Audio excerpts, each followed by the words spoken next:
The shortage of weapons in Russia. Moscow has not only started selling less abroad, the regular army of the aggressor country is also having fewer weapons. How and from where do Russian generals replenish their military stocks? More about this in our next story.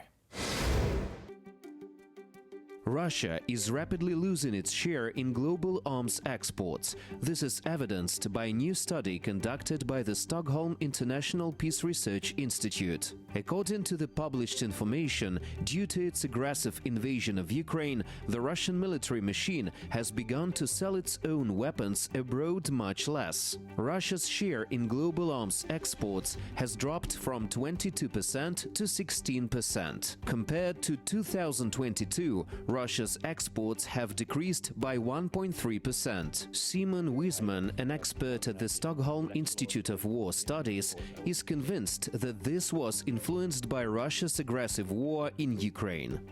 It is likely that the invasion of Ukraine will further limit Russia's arms exports. This is because Russia will prioritize supplying its armed forces, and demands from the other states will remain low due to the trade sanctions on Russia and increasing pressure from the United States of America and its allies not to buy Russian arms. This is also proved by the recently released British intelligence data. According to them, due to the lack of domestically produced ammunition, the Russian military command even ordered the opening of warehouses with ammunition that had previously been declared unusable, British intelligence claims. Russia is increasingly applying the principle of a common economy to its military-industrial complex because it recognizes that its defense manufacturing capacity is a key vulnerability in the increasingly attritional special military operation.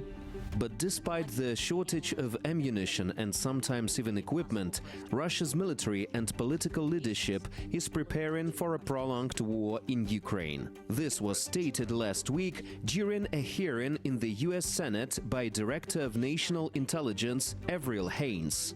We do not foresee the Russian military recovering enough this year to make major territorial gains, but Putin most likely calculates that time works in his favor and that prolonging the war, including with potential pauses in the fighting, may be his best remaining pathway to eventually securing Russia's strategic interests in Ukraine, even if it takes years.